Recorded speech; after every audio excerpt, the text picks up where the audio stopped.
चंदन नगर गाँव में कमला ताई नाम की एक औरत रहती थी जो गाँव में ढाबा चलाती थी। उसके ढाबे की दाल मखनी बहुत मशहूर थी। दूर दूर के गांव के लोग सिर्फ उसकी दाल मखनी ही खाने के लिए आया करते थे। मगर कमला ताई एक बेहद क्रूर स्वभाव की और बेहद लालची किस्म की औरत थी। आज भी वो बेहद गुस्से में अपने ढाबे के नौकर सतिया को आवाज लगा रही थी। अरे सतिया, ओ सतिया, कहाँ मर गया रे? देख, बाहर ग्राहकों की भीड़ लगी हुई है और तू है कि गायब है। क्या हुआ ताई? क्या हुआ? देख नहीं रहा, ग्राहक रोटी रोटी चिल्ला रहे हैं और तू उनकी आवाज सुनकर भी अनसुना कर रहा है। ऐसी बात नहीं है ताई, दाल में थोड़ा नमक कम था, बस वो डाल रहा था। हाँ, वो सब तो ठीक है, लेकिन ग्राहकों पर भी ध्यान दे। मेरा ढाबा बंद करवाएगा क्या?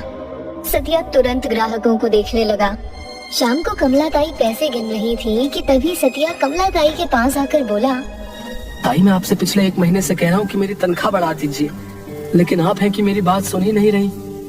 तनख्वाह बढ़ाने की बात तो तू ऐसे कर रहा है जैसे कि पैसे पेड़ पर लटकते हैं। बोल तो दिया, अगली साल बढ़ा दूंगी। ताई ये सुनते हुए मुझे 3 साल से ज्यादा हो गए। अब तो ढाबा भी बहुत अच्छी तरह से चलने लगा है। अब तो ग्राहक भी बहुत आने लगे हैं और मैं आपको शिकायत का कोई मौका भी नहीं देता। लेकिन आप जो मुझे पैसे देती हैं उससे मेरे परिवार का पेट नहीं भर पाता। तो क्या मैंने तेरे परिवार का पेट पालने का ठेका ले रखा है? ये मत भूलिए ताई, इस ढाबे की दाल मखनी जो दूर दूर तक मशहूर है उसे मैं ही बनाता हूँ। मैं कितनी मेहनत करता हूँ और सिर्फ आपसे कुछ ही रुपए बढ़ाने की बात कर रहा हूँ। सतिया की बात सुनकर कमला ताई का गुस्सा 7वें आसमान पर पहुँच गया। तो तू ये कहना चाहता है कि तेरी बनाई हुई दाल मखनी से ही मेरा ढाबा चल रहा है और बाकी खाने का सब खाना बेकार होता है? मेरे कहने का गलत मतलब मत लीजिए। बेकार की बकवास तो तू मत कर सतिया। सच तो ये है कि जब से मेरी बहू मेरे घर पर आई है तब से मेरे दिन वक्त पलट गए। मेरी बहू के पैर मेरे ढाबे के लिए बहुत शुभ साबित हुए हैं। तेरे जैसा मनहूस इन बातों को क्या समझेगा? और रहा सवाल तेरी दाल मखनी का, तो अरे खाना बनाने वाले गांव में चंद पैसों के लिए मारे पीते हैं। ताई मैंने आपका नमक खाया था, इसलिए मैं इस ढाबे को छोड़कर नहीं जाना चाहता था। लेकिन आप जब मेरी तनख्वाह नहीं बढ़ाएंगी तो मुझे मजबूरन धर्मा भैया के ढाबे पर जाकर काम करना पड़ेगा। वो बहुत दिनों से मेरे घर पर चक्कर लगा रहे हैं और वो आपसे दुगने पैसे देने को तैयार हैं। अरे तो ये क्यों नहीं कहता नास पीटे कि तू मेरे दुश्मनों से जा मिला है? लालची धोखेबाज, इससे पहले कि मैं तुझे अब धक्के देकर इस ढाबे से बाहर निकाल दूं, निकल जा। ठीक है, मैं चला जाता हूँ। मेरे बाकी के बचे हुए पैसों का हिसाब कर दीजिए। पैसे? कैसे पैसे, नमक हराम? चुपचाप चला जा। सतिया जरा सा मुंह लेकर कमला ताई के ढाबे से निकल गया और सीधे धर्मा के ढाबे पर जाकर पहुंच गया। सतिया को देखकर धर्मा, जो कि एक बहुत अच्छा व्यक्ति था, मुस्कुराता हुआ बोला, मैं जानता था सतिया, कमला तुझे एक ना एक दिन धक्के देकर बाहर निकाल ही देगी। अरे उसे मैं परसों से जानता हूँ, शायद तू नहीं जानता। जब मैं तेरी उम्र का था तब मैं उसी के ढाबे पर काम करता था। वो 1 नंबर की लालची औरत है। जब मैंने उनसे पैसे बढ़ाने की बात की तो वो मुझ पर बुरी तरह से अकड़ने लगी। ये तो उसकी पुरानी आदत है सतिया। चल, तू दिल छोटा मत कर, आज से तू मेरे ढाबे पर काम कर, अपना ढाबा समझकर, ठीक है? सतिया उस दिन से धर्मा के ढाबे पर काम करने लगा। इधर कमला ताई ने अपने ढाबे पर दूसरा नौकर रख लिया, लेकिन अब उसके ढाबे का खाना लोगों को पसंद नहीं आ रहा था। एक दिन मुखिया कुछ लोगों को लेकर कमला ताई के ढाबे पर खाना खाने आए। और सुनाओ कमला, कैसी हो? ठीक हूँ मुखिया जी, आज मेरे ढाबे का रास्ता कैसे भूल गए? सोचा आज तुम्हें देख लूं और तुम्हारे ढाबे की दाल मखनी भी कुछ खा लूं। कुछ भी कहो कमला, तुम देखने में आज भी बड़ी सुंदर लगती हो। कमला ताई शर्माते हुए, आप भी ना मुखिया जी, बुढ़ापे में भी आपकी छेड़ने की आदत नहीं गई। और कभी जाएगी भी नहीं कमला। जब जब तुम्हें देखूंगा तुम्हें छेड़े बगैर रह नहीं सकूंगा। हाँ, अरे कुछ तो शर्म करो मुखिया जी, अब तो बच्चे भी जवान हो गए हैं। हम भी जवान से कहीं कम थोड़े ही हैं। इतना कहकर मुखिया जोर जोर से हंसने लगा। आप बैठिए, मैं आपके लिए दाल मखनी लगवाती हूँ। मुखिया अपने साथ आए मेहमानों के साथ बैठ गया, मगर जैसे ही मुखिया और उसके साथ आए मेहमानों ने दाल मखनी का एक लुकमा खाया, उसके चेहरे की हंसी गुस्से में बदल गई। ये कैसी दाल मखनी बनाई है तुमने भाई? इसमें मक्खन तो कहीं दूर दूर तक नजर ही नहीं आ रहा, सिर्फ और सिर्फ कड़वा तेल नजर आ रहा। नहीं नहीं मुखिया जी, दाल मखनी तो वैसी ही बनी है जैसी हमारे ढाबे पर बनती आ रही है। मुखिया और उसके मेहमान गुस्से से उठकर खड़े हो गए। कमला ताई, पहले तो तुम्हारे ढाबे की दाल मखनी दूर दूर तक मशहूर थी, लेकिन अब ऐसा लगता है कि तुम्हारे ढाबे से ज्यादा बेकार दाल मखनी कहीं नहीं बनती। तुमने तो मेरे मेहमानों के सामने मेरी नाक कटा दी। इतना कहकर मुखिया गुस्से से वहाँ से चला गया। कमला ताई अपना सर पकड़कर बैठ गई। बिरजू, बिरजू, कहाँ मर गया तू? क्या हुआ मालकिन? अरे जब से तुझे मैंने काम पर रखा है तब से ग्राहक मुझे गालियाँ देकर जा रहे हैं। आज तो हद हो गई। गांव का मुखिया भी मुझे बुरा बोलकर चला गया, जो मेरी तारीफ करते नहीं थकता था। अब इसमें मेरी क्या गलती मालकिन? मुझे जैसी दाल मखनी बनानी आती है मैंने वैसी बनाई है। अरे तू सतिया जैसी दाल मखनी नहीं बना सकता क्या? हर किसी के हाथ का स्वाद अलग होता है। ग्राहकों को सिर्फ और सिर्फ सतिया के हाथ की ही दाल मखनी खाने की आदत पड़ गई है, इसलिए अपने आधे से ज्यादा ग्राहक तो धर्मा भाई के ढाबे पर जा रहे हैं। मेरी तो कुछ समझ में नहीं आ रहा बिरजू। अगर ऐसे ही रहा तो मुझे तो अपने ढाबे में कुछ ही दिनों में ताले लगते नजर आ रहे हैं। कुछ दिन बाद कमला ताई की बहू अनीता अपनी सहेली अंजू के साथ अपनी सास के ढाबे पर आई। अपनी बहू को देखकर कमला ताई खुश होते हुए बोली, अरे बहू, तू आज यहाँ कैसे? सब कुछ ठीक तो है ना? माँ जी, ये मेरी दोस्त है अंजू, ये शहर से आई है। जब मैंने इसे बताया कि हमारे ढाबे की दाल मखनी बहुत ज्यादा मशहूर है, तो ये मुझसे दाल मखनी खाने की जिद करने लगी। ठीक है बहू, तो इसे अंदर बिठा दे, मैं इसके लिए स्पेशल दाल मखनी तैयार करवाती हूँ। अनीता अंजू को लेकर ढाबे के अंदर बैठ गई। कमला ताई ने तुरंत नौकर बिरजू को आवाज लगाई। बिरजू, अरे बिरजू। आया मालकिन। मेरी बहू की सहेली शहर से आई है सिर्फ दाल मखनी खाने के लिए। उसे हर हाल में हमारे ढाबे की दाल मखनी पसंद आनी चाहिए, नहीं तो मेरी बहू की नाक कट जाएगी। ठीक है मालकिन।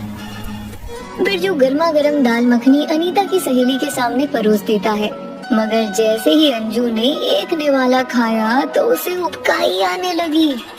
क्या हुआ अंजू? क्या तुम्हें दाल मखनी पसंद नहीं आई? अरे तू तो बोल रही थी कि मेरी सास के ढाबे की दाल मखनी दूर दूर तक मशहूर है, मगर मैंने इतनी खराब दाल मखनी कभी जिंदगी में नहीं खाई। तूने तो मेरा एकदम मूड खराब कर दिया। इतना कहकर अंजू गुस्से से वहाँ से चली गई।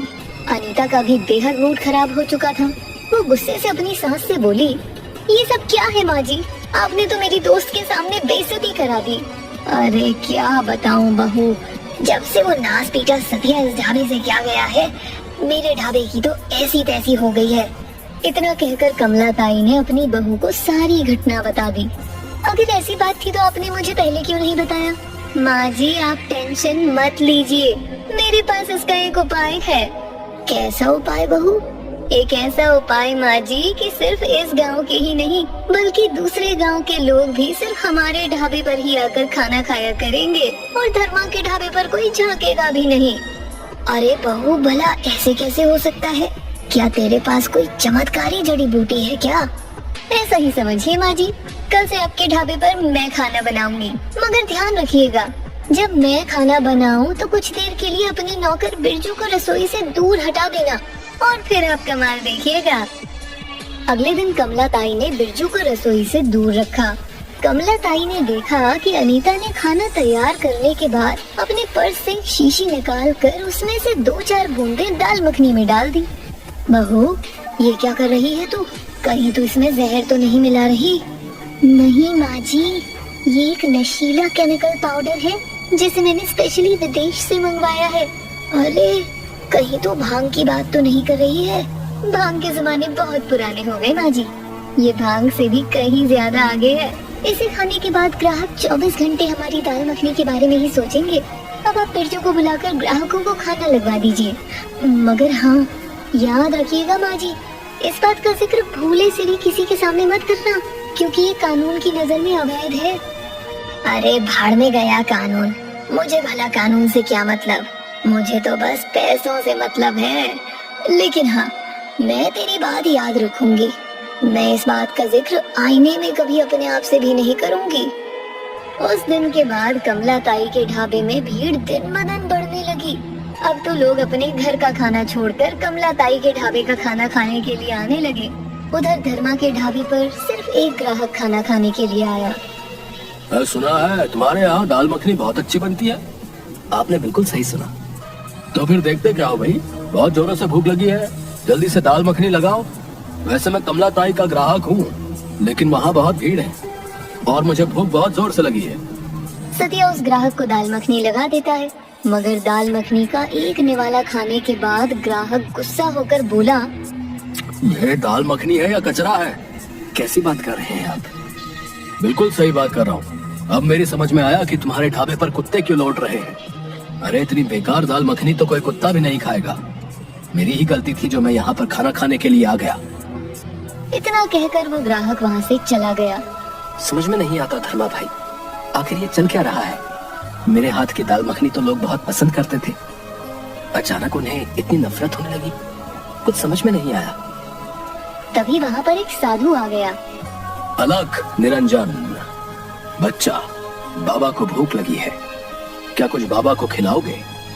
लेकिन खिलाने से पहले मैं एक बात बता दूं, बाबा के पास पैसे नहीं है, लेकिन हाँ, पेट भरने के बाद बाबा तुम्हें दुआएं बहुत देगा। बाबा, आपकी दुआओं की ही जरूरत है, क्योंकि हमारे ढाबे पर ताला लगने की नौबत आ गई है।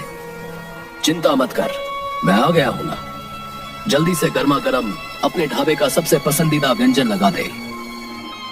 सतिया ने साधु के सामने अपनी बनाई हुई दाल मखनी रख दी। देखते ही देखते वो साधु सारी दाल मखनी रोटियों के साथ खाकर बोला, वाकई तेरी दाल मखनी बहुत स्वादिष्ट है रे। चिंता मत कर, बहुत जल्द तू तरक्की करेगा। अरे बाबा, कहाँ से तरक्की करूंगा? तरक्की तो इस वक्त कमला ताई कर रही है। उसके यहाँ की दाल मखनी हमारे यहाँ की दाल मखनी से कहीं ज्यादा बेहतर है। धर्मा की बात पर साधु मुस्कुराता हुआ वहाँ से चला गया और सीधा कमला ताई के ढाबे पर पहुँचा और कमला ताई की तरफ देखकर बोला, अलग निरंजन, बाबा को कुछ खाने को दे दे, लेकिन खाना देने से पहले एक बात ध्यान रखना, बाबा के पास पैसे नहीं है, लेकिन हाँ, दुआएं बहुत हैं। साधु की बात सुनकर कमला ताई का गुस्सा 7वें आसमान पर पहुंच गया। पैसे नहीं है तो फिर यहाँ पर क्यों ठूसने के लिए आ गया? चला जा यहाँ से। जेब में पैसे हो तब यहाँ पर आकर खाना। यहाँ पर खाना खाने के लिए लाइन लगानी पड़ती है। कमला ताई की बात सुनकर साधु के होठों पर एक रहस्यमयी मुस्कुराहट आ गई। अरे आप तो बहुत पहुँचे हुए साधु बाबा हैं। आपने पहले क्यों नहीं बताया कि आपके पास इतना ढेर सारा पैसा है? अगर मुझे पहले पता होता तो सबसे पहले आपका ही नंबर आता। कोई बात नहीं कन्या, हम पहले नाप तोल कर बोलते हैं। अब समय खराब मत कर, जल्दी से मेरे लिए अपने ढाबे की सबसे पसंदीदा मशहूर व्यंजन लगवा दे। मेरे ढाबे का तो सबसे मनपसंद मशहूर व्यंजन दाल मखनी ही है। तो फिर देर किस बात की है, जल्दी ला। कमला ताई ने जल्दी से साधु के लिए दाल मखनी लगवा दी। साधु ने मुश्किल से एक ही निवाला चबाया होगा और उसने बड़ी तेजी से वो थूक दिया। उसका चेहरा क्रोध से लाल हो उठा और वो गुस्से से उठकर खड़ा हो गया। साधु को गुस्से में देखकर कमला ताई बोली, क्या हुआ साधु बाबा, आपके चेहरे पर इतना क्रोध कैसे झलकने लगा? क्योंकि तेरी दाल मखनी में बिल्कुल भी स्वाद नहीं है। हाँ, अगर इसमें कुछ है तो वो है एक नशीला पदार्थ जो भारत में बैन है। साधु की बात सुनकर कमला ताई और उसकी बहू के होश उड़ गए। आपको कैसे पता? अनीता ने इतना कहा ही था कि साधु ने अपनी दाढ़ी और मूछ निकाल कर फेंक दी और तुरंत पिस्तौल निकाल ली। देखते ही देखते ढाबे के कुछ व्यक्ति उठ खड़े हो गए और उसके साथ खड़े हो गए। मेरा नाम है आर्यन, सीबीआई नारकोटिक्स विभाग। हमें लगातार सूचना मिल रही थी कि इस गांव में ड्रग सप्लाई की जा रही है। जब मैंने तुम्हारी दाल मखनी चखी, मैं उसी वक्त समझ गया कि इसमें नशीला पदार्थ मिलाया गया है।